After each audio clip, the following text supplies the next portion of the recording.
It is time once again for the podcast, which is all about the world of marketing on television through TV shopping networks and infomercials. Are we on the air?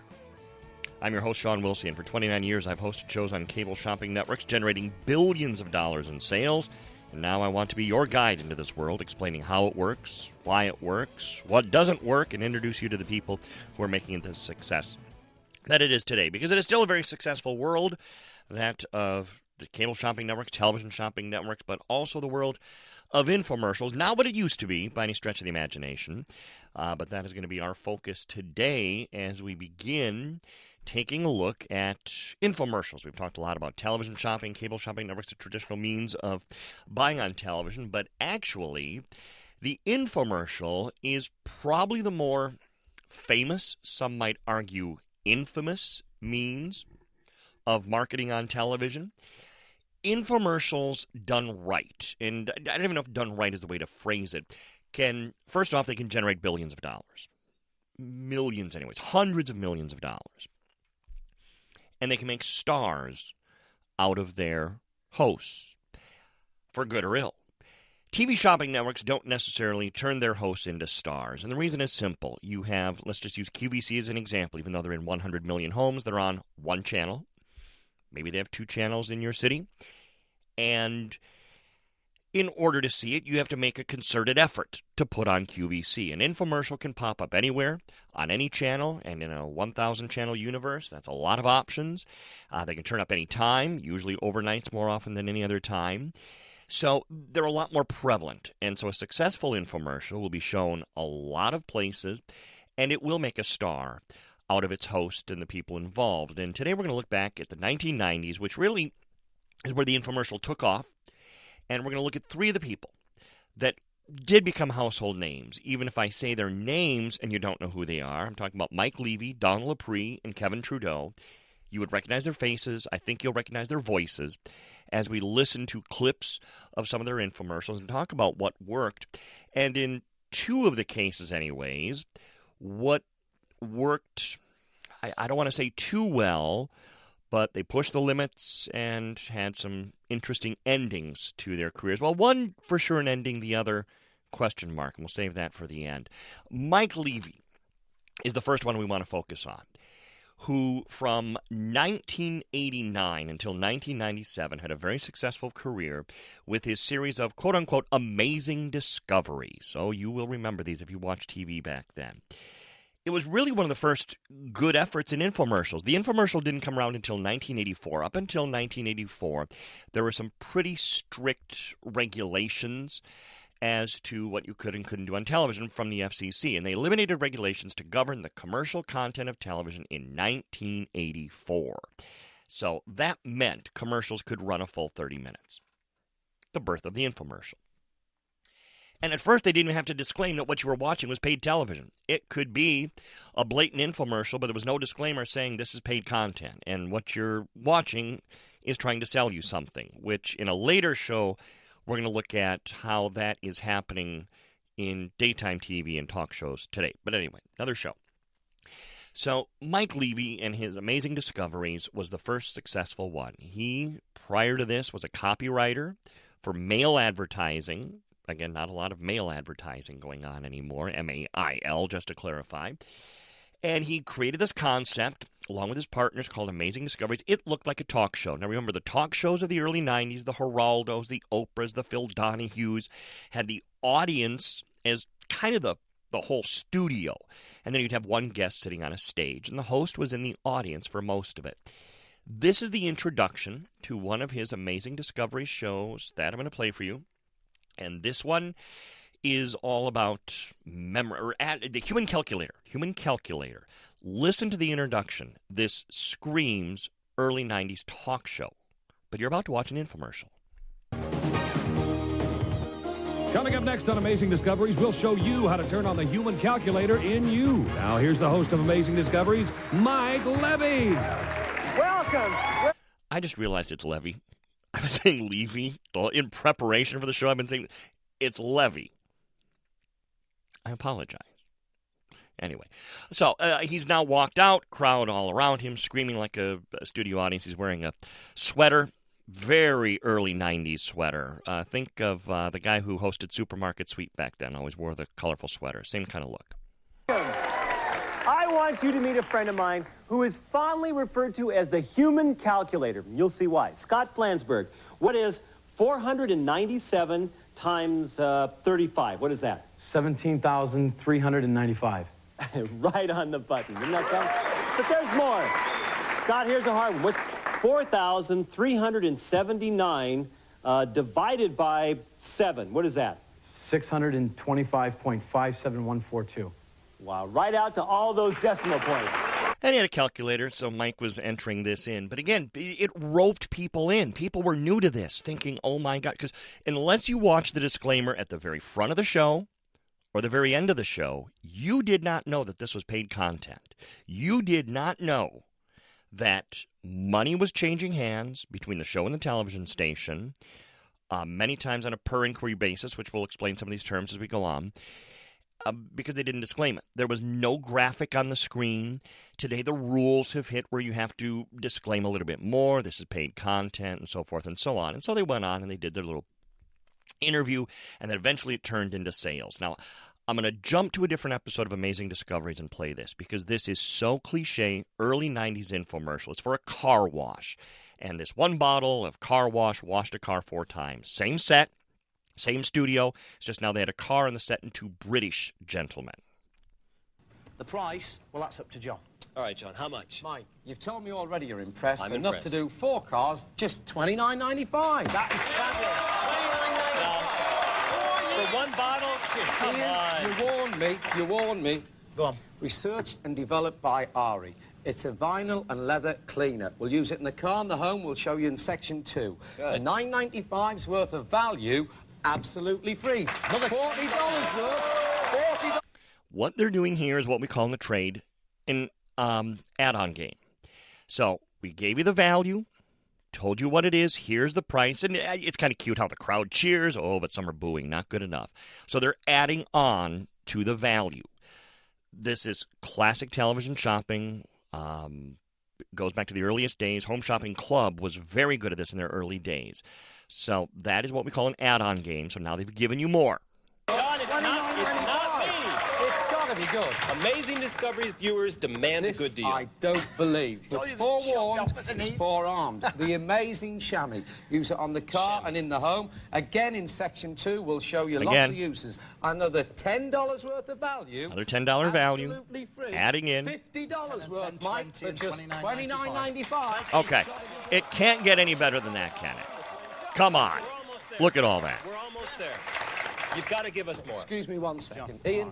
No, wait a minute. Now the 2 British guys step Ian's aside to stay out of talk. this. Come on, you've got to give us more, John. Michael. What? Trust me. Yes. English. Trust me. Read my lips. After this, there is no more. Ian, make the man the We'll see. deal. He can't Mike, refuse. $29.95, 10 and 10, $50 worth. Advertise it for us. Tell your friends. That's what we're here for, to advertise Ari. There's another $29.95's worth. So he just added Free of in charge. another bottle of the car $80 wash. value, John, it's up to you. Michael, How much? we've got to be there. $29.95. That's a good deal. $80 for $29.95. Oh, it's so cliche. It's so classic. But again, it works. It's the kind of thing, it draws people in, and they sold millions of dollars worth of this. But again, under the guise of a talk show.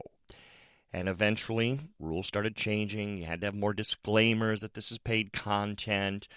But he had a very successful career. And in the whatever happened to, sadly, in 2003, we lost Mike to cancer after a brave battle with cancer. And his geniusness was, again, just coming up with this, let's spoof a talk show. Also, he was the one that was famous for acting stupid. If someone came on with a product that was a problem solver, he'd say, oh, yeah, well, I'm used to doing this. And, he'd show how he was used to cleaning his car a certain way. This works brilliant. It's like, oh, Mike, you moron. There's an easier way. So that is one of the 3. The next one is Don Lapre. I'm not even going to introduce this segment other than to start playing a little bit of Don Lapre. The second way to make money that I stumbled onto was placing tiny classified ads in the newspaper. If you create and test one tiny classified ad in the newspaper that makes just $30 to $40 profit in a week, it could make you a fortune. Because the secret is learning how to take that one tiny classified ad that just made $30 to $40 profit in a week, and to realize that you could now take that same exact ad and place it in up to 3,000 other newspapers around the country. In the span of 38 seconds, he uttered the phrase tiny classified ad 3 times. That's repetition, and that is a classic sales technique. He's already drilled into your head tiny classified ad. I can do that. That's easy. Now, this also, by the way, becomes very dated. The concept of placing a tiny classified ad today is foreign to everyone, and rightfully so. I honestly should do some research into this for a future episode. I would love to know who's still buying, because there has to be the demographics out there for who's still buying a traditional newspaper. I think that would be interesting. But anyway, so he's using repetition to get into your head, tiny classified ad. And if you were alive in the 90s, you know exactly who I'm talking about. You can picture him. You can picture the waves in the background, because that's the other thing that he did. And again, a lot of marketing genius goes into these things. That implies wealth. Beach scenes imply wealth and success. I love you, Canada, but you will never see an infomercial shot among the snowbanks, because that is not an aspirational thing. Skiing's a great hobby. People love it. But a beach vacation, beach living, Florida, tropics, that's more associated with wealth. And so what he's doing is using that background, because right behind him, it's waves coming into the shore, to imply wealth and success. So there's a lot of very subtle things they do in these infomercials, and that's why we're going to break some of these down on more episodes so we can talk more about the marketing aspect. But I just wanted to introduce you to these 3. I'm going to play just a little bit more of Don Lepre. That's what I did. I found tiny classified ads that made $30 to $40 profit in a week, and I placed those ads in around 1,000 other newspapers around the country. That's how I generated over $50,000 a week out of my 1-bedroom apartment. Okay, there's the other one that he started repeating, because anybody that knows this infomercial knows he talked about his tiny 1-bedroom apartment, tiny classified ads, and tiny 1-bedroom apartment, because the person watching this at home, and I was living in a 1-bedroom apartment at the time, and I remember thinking, wow, that's me. He's trying to relate to the individual. He's using psychological techniques to say, I was you. I was living in a tiny 1-bedroom apartment. I was the person who was struggling. And then I started placing tiny classified ads. And it builds up and builds up. Now, there's a few little hidden things, of course, that he didn't tell you about with his infomercial. Because later on, after the newspaper started to suffer, he started doing the same thing, but through websites, he would say, by building websites. He had a whole team behind the scenes that, backing up, the ads were for products that his company would provide you at an inflated price. So he was making money off of you having to buy these products to sell in these tiny classified ads. So there's a lot of behind-the-scenes money, because the deal is $39.95 to get this information on how to place the tiny classified ads. But there was a lot of behind-the-scenes shenanigans. He wound up actually... I mentioned a sad ending. This is the sad ending to his life, because he wound up trying to sell a miracle vitamin, a vitamin that was going to do all these things. And we got a whole show on vitamins and marketing coming up later on. And unfortunately, he pushed the limits, went too far with it, and was waiting trial for fraud. He got 220,000 victims. Again, it's so easy to fall victim to this. Don't think this can't happen to me. 220,000 people, bilked them out of $52 million. He was charged with 41 counts of conspiracy and mail fraud and wire fraud and promotional money laundering and transactional money laundering. And while he was awaiting trial, in jail, committed suicide. And so, that's a sad ending. And, I'm sorry to see that his life ended like that. There is someone else who is sitting in jail, serving his term, that I don't think we've seen the last of yet. His name is Kevin Trudeau. Kevin Trudeau was a genius at marketing himself and marketing to begin with. But this man, I swear to you, in another life, he had to have been the leader of a cult. He has that personality. He has that charisma that draws people in. Some people, they say, are natural-born salesmen. He's one of them. But again, he's one who pushed the limits. This is a clip from his book, Natural Cures They Don't Want You to Know About. And therein, I think, lies the potential future genius of Kevin Trudeau. This is just a little clip. It's a book, which, by the way, great marketing, because now he's not selling a vitamin or something where he's making a direct medical claim. He's not saying, buy this vitamin and it does this. That's what got Jim Baker in trouble, and we have a future show on that. He's saying, buy this book and learn about these natural cures, the ones they don't want you to know about. What I'm going to play is audio from about the first minute of the infomercial. Let's listen to Kevin Trudeau. I got to let people know, if you're watching right now, if you have any disease or are concerned about any disease that you... Now listen to this list that he's about to read. And he's looking straight at the camera as he delivers this. So he's looking at you. He's looking straight at you. Or someone in your family may have, whether it be cancer or heart disease or diabetes, if you have acid reflux, blood clots, varicose veins, asthma, arthritis, migraine headaches, pain of any kind, insomnia, any type of disease, you need to pay attention, because there are natural cures for virtually every disease out there. How many items on that list did you tick off? So he's basically saying this book is for everyone. But if I just look straight at the camera and say this book is for everyone, that doesn't pierce the heart. What he just did, looking straight into the camera, and you're looking right at him, is he basically pierced your heart. And he didn't just say if you suffer from, and read his list, but if anyone you care about. Okay, how can you refuse to buy this book? And something like 500,000 people didn't refuse. By the way, it's still for sale on Amazon. You can still buy this book. And here again is the other genius of Kevin Trudeau. Because there are watchdog groups out there, the FDA, the FTC, that can go after you. If he's on TV, and again, I'm using vitamins as the comparison just because it's the easiest one, and I'm saying this vitamin can cure this. Again, that's what got Jim Baker in trouble when he had a woman on who was making a claim that this silver solution is what it was. And didn't even say, but implied was going to cure the coronavirus. What he's doing is getting you to buy a book.